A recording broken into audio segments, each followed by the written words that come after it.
معزز حاضرین، صحیح مسلم میں ایک روایت ہے، جریر بن عبداللہ البجلی رضی اللہ تعالیٰ عنہ کہتے ہیں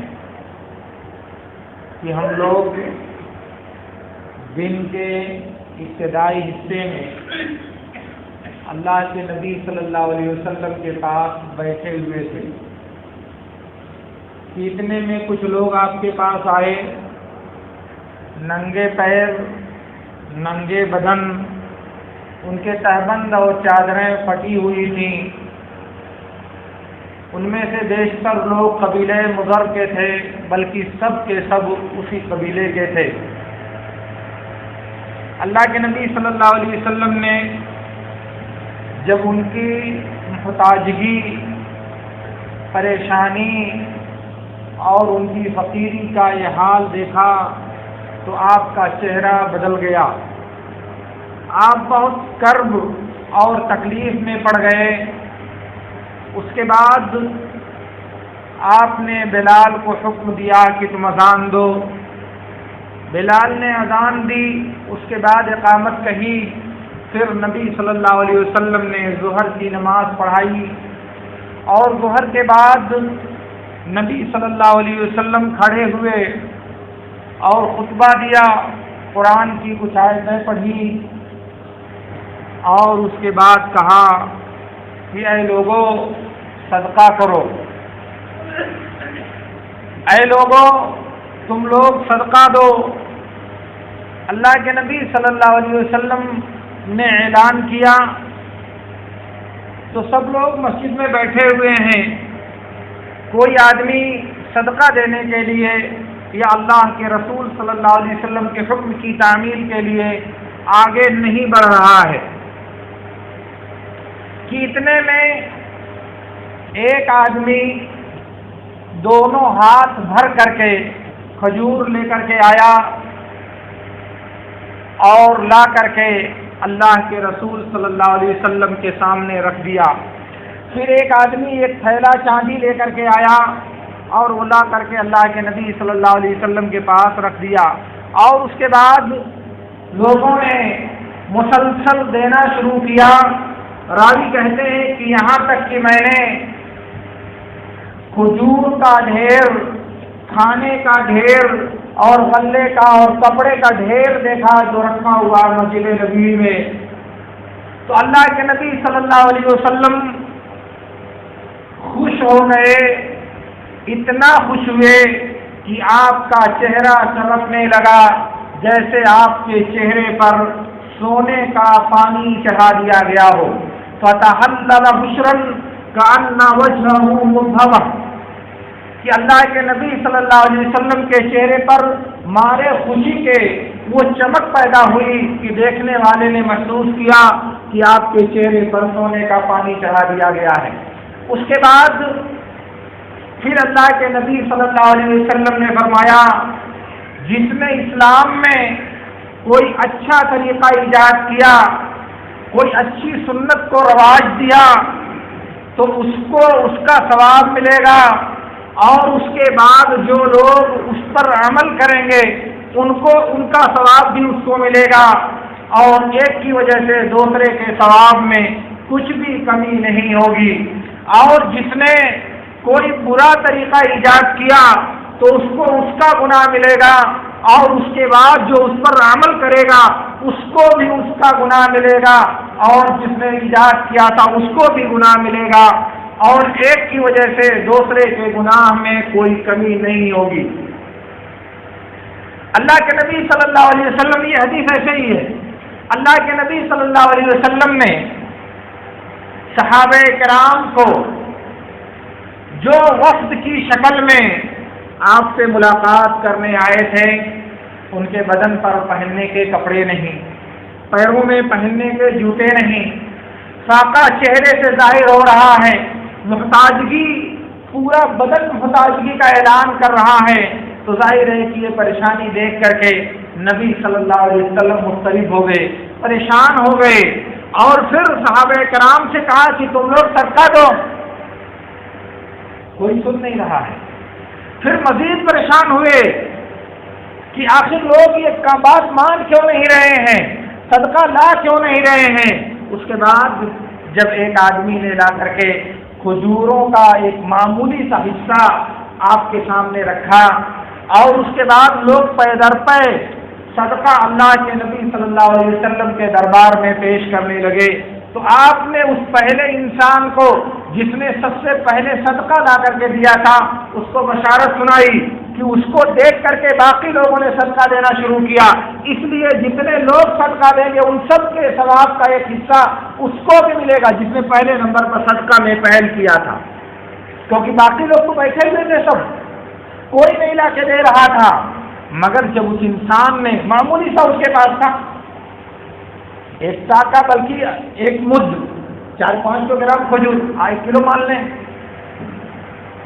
اس نے جب لا کر کے اللہ کے نبی صلی اللہ علیہ وسلم کے پاس رکھا تو اس کے بعد پیچھے سے لوگوں نے لگاتار اور مسلسل دینا شروع کیا، یہاں تک کہ بہت ڈھیر سارا مسجد میں اکٹھا ہو گیا۔ تو پھر نبی صلی اللہ علیہ وسلم بہت خوش ہوئے، گویا کہ ضرورت پڑنے پر، حالات پیش آنے پر، مسلمانوں کے اندر ایسے مستحقین کے نمایاں ہو جانے پر ان کے لیے اس طرح کی درخواست کرنا نبی صلی اللہ علیہ وسلم کا طریقہ اور آپ کا طرز عمل رہا ہے۔ لیکن اس کے برخلاف ان سب مواقع پر منافقین کا رویہ اس سے بالکل الگ ہوتا ہے، ان کا طرز عمل اس سے بالکل الگ اور اس کے اپوزٹ ہوتا ہے۔ اللہ رب العالمین نے قرآن کریم میں ارشاد فرمایا والذین یلمزون المتطوعین من المؤمنین فی الصدقات والذین لا یجدون الا جہدهم فیسخرون منهم سخر اللہ منهم، کہا کہ یہ منافق لوگ وہ ہیں جو مومنوں کو، اہل ایمان کو صدقہ دینے کے بارے میں عیب لگاتے ہیں، ان کو طعن و تشنی اور نقد کا نشانہ بناتے ہیں اور ان لوگوں کا مذاق اڑاتے ہیں جو صرف اپنی کمائی بھر کا انتہائی مشقت سے معمولی سا جمع کرتے ہیں، بہت تھوڑا کما پاتے ہیں، ان کا بھی مذاق اڑاتے ہیں، ان کے ساتھ استہزاء کرتے ہیں، تو اللہ تعالیٰ بھی ان کا مذاق اڑاتا ہے۔ سخر اللہ منہم، اللہ تعالیٰ بھی ان کا مذاق اڑاتا ہے، اور مزید وَلَهُمْ عَذَابٌ عَلِيمٌ، ان کے لیے دردناک عذاب ہوگا۔ میں نے دیکھا کہ حافظ ابن کثیر رحمۃ اللہ علیہ نے لکھا ہے، کہا کہ یہ منافقین کی صفت ہے کہ وہ ہمیشہ لان تان اور عیب گیری کرتے ہیں مومنوں کے لیے، اگر وہ صدقہ دیتے ہیں تب بھی عیب نکالتے ہیں، صدقہ نہیں دیتے ہیں تب بھی عیب نکالتے ہیں، زیادہ دیتے ہیں تب بھی عیب لگاتے ہیں، کم دیتے ہیں تب بھی عیب لگاتے ہیں۔ جی ہاں، بخاری اور مسلم کی روایت میں ہے، ابو مسعود انصاری رضی اللہ تعالیٰ عنہ نے کہا کہ اللہ کے رسول صلی اللہ علیہ وسلم نے اعلان کیا کہ لوگوں صدقہ دو، آپ نے لوگوں سے اپیل کیا صدقہ دینے کی، تو ہم میں سے کچھ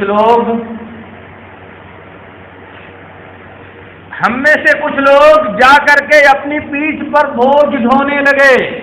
کہ اس بوجھ کو ڈھو کر کے جو مزدوری ملے گی وہ دربار رسالت میں بطور صدقہ پیش کیا جائے گا، اور یہ خود ابو مسعود انصاری ہے مگر اپنا نام چھپا رہے ہیں۔ تو کہا کہ ہم جا کر کے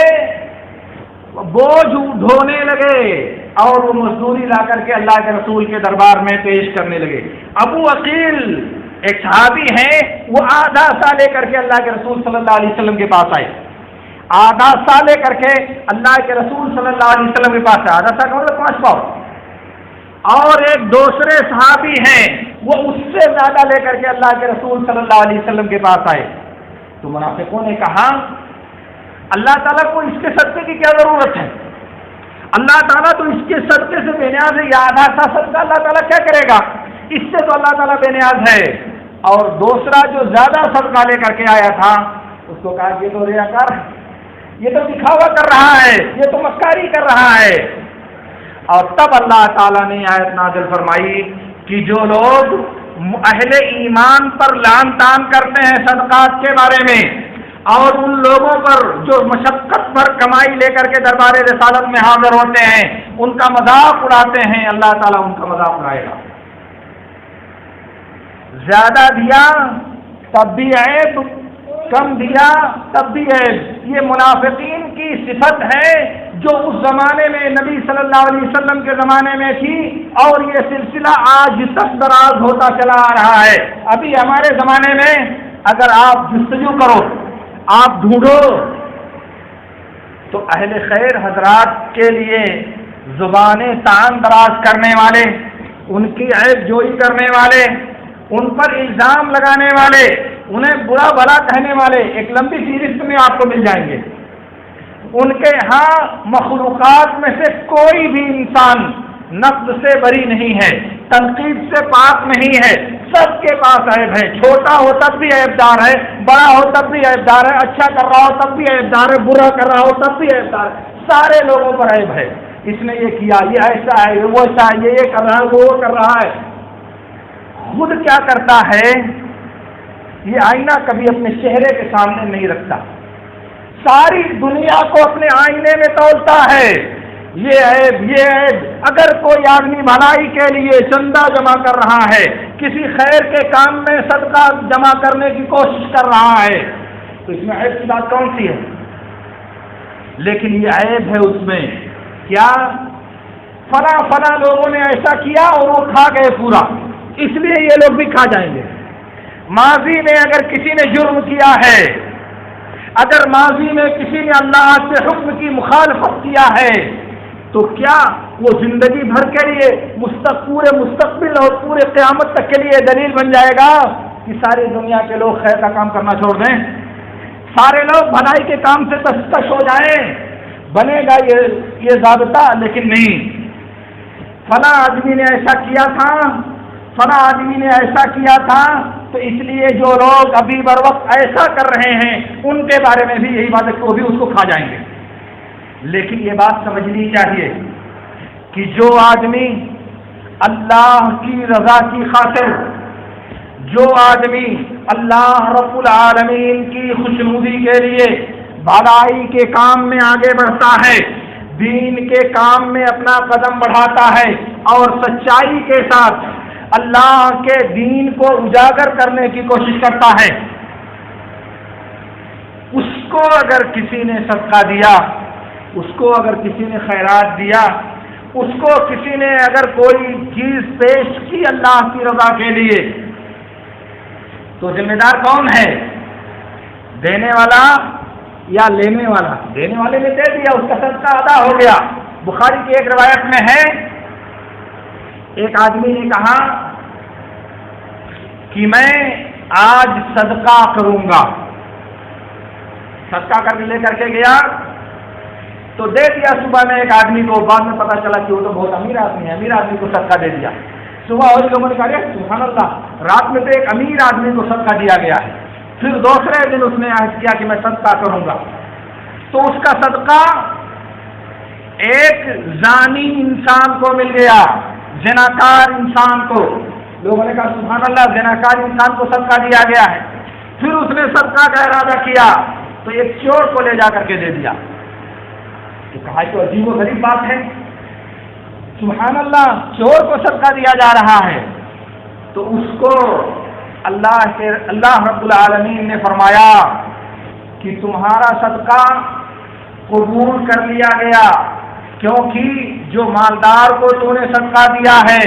ہو سکتا ہے کہ وہ عبرت حاصل کرے، وہ اپنے مال کا صدقہ اسی طرح سے دوسروں کو دے، اور جو تو نے چور اور زانی کو صدقہ دیا ہے، ہو سکتا ہے کہ وہ یہ مال پا کر کے اپنے گناہ سے اپنے آپ کو باز رکھ لے، توبہ کر لے، اس کے لیے پاک دامنی کا ذریعہ بن جائے۔ محل شاہد ہے کہ وہ چندہ غلط جگہ پر گیا، وہ صدقہ غلط جگہ پر گیا، مگر انسان کو معلوم نہیں تھا، اس لیے اللہ تعالیٰ نے وہ صدقہ قبول کر لیا۔ اللہ رب العالمین نے اس صدقے کو ادا کر دیا کیونکہ انسان کو معلوم نہیں تھا۔ اور بعد میں کون چور نکلے گا، بعد میں کون بے ایمان نکلے گا، یہ دنیا میں بر وقت انسانوں کو معلوم نہیں ہوتا۔ اس لیے مستقبل کے خدشے سے حال کے اوپر حکم لگانا، موجودہ صورتحال پر حکم لگانا، یہ بددیانتی کی بات ہے،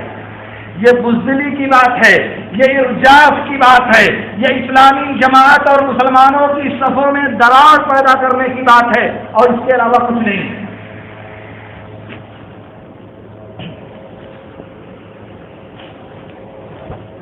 میرے دوستو، میں آپ سے عرض یہ کرنا چاہ رہا ہوں کہ گاؤں کی عیدگاہ کے لیے کچھ زمین کا حصہ خریدنے کی بات اس لیے کی گئی ہے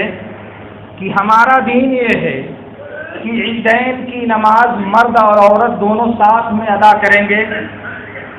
عورتیں مردوں کے پیچھے نماز ادا کریں گی، اور بروقت جہاں ادا کیا جا رہا ہے اس کا آدھے سے زیادہ حصہ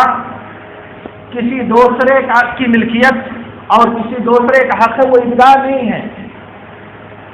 اب یہ اور بات ہے کہ وہ آپ کو منع نہیں کرتا، اپنی رواداری کہیے، اپنی شرافت نفس کہیے، جو چاہیے کہہ لیجیے، لیکن اگر آپ کے پاس اپنا انتظام پہلے سے ہو تو یہ نہ کبھی ماضی میں عیب تھا، نہ آج یہ عیب ہے، اور نہ یہ کبھی مستقبل میں عیب بنے گا۔ اور جب بھی موجودہ جگہ ہم کو ملتی ہے، جب بھی موجودہ جگہ فروخت کے ذریعہ خرید کر کے ہمیں حاصل ہوتی ہے تو اس کو بدل کر کے اس کو لینے میں شرعی اعتبار سے کوئی حرج نہیں، کیونکہ ارادہ اور پروگرام اسی طرح سے ترتیب دیا گیا ہے۔ اس لیے وہ لوگ یا تو جھوٹے ہیں یا جان بوجھ کر کے افواہ پھیلانے کی کوشش کرتے ہیں کہ مہدیوہ چلے جائیں گے، گاؤں سے بہت دور چلے جائیں گے۔ ارے جاؤ گے کہاں؟ کوئی جگہ تو بتاؤ۔ ایک غلط جگہ پر بات اصل میں ٹیڑھی ہو جائے گی اور مشکل بھی ہو جائے گی، اس لیے میں کہنا نہیں چاہتا، ورنہ آپ جس دوسرے کی زمین پر قبضہ کر کے عید کی نماز ادا کرتے ہو، کیا اس کی اجازت اللہ رب العالمین آپ کو دیتا ہے؟ کیا اللہ رب العالمین نماز پڑھنے کے لیے نماز پڑھنے کے لیے دوسروں کی زمین پر قبضہ کر کے نماز ادا کرنا جائز قرار دیتا ہے آپ کے لیے؟ کبھی سوچا آپ نے؟ آپ پڑھتے تو ہو، لیکن وہ آپ کی ملکیت ہے، آپ کی جگہ ہے، وہ اللہ کے لیے وقف کی گئی ہے وہ اللہ کی زمین آپ کے لیے، لیکن نہیں، اس سے سوچنے کی ضرورت نہیں، یہ مسئلہ نہیں بیان کیا جائے گا، کیونکہ بات ٹیڑھی ہو جائے گی۔ ٹیڑھی ہو جائے گی تو آپ کو جیب سے پیسہ نکالنا پڑے گا، اور پیسہ آپ نکالنا نہیں چاہتے۔ میرے دوستو سن لو، میرے نبی صلی اللہ علیہ وسلم نے کہا ہے اذا مات الانسان انقطع عنه عمله الا من ثلاثه، انسان جب مر جاتا ہے تو اس کے عمل کا سلسلہ اور اس کی لڑی ٹوٹ جاتی ہے سوائے 3 چیزوں کے، ان میں سے ایک صدقہ جاریہ ہے۔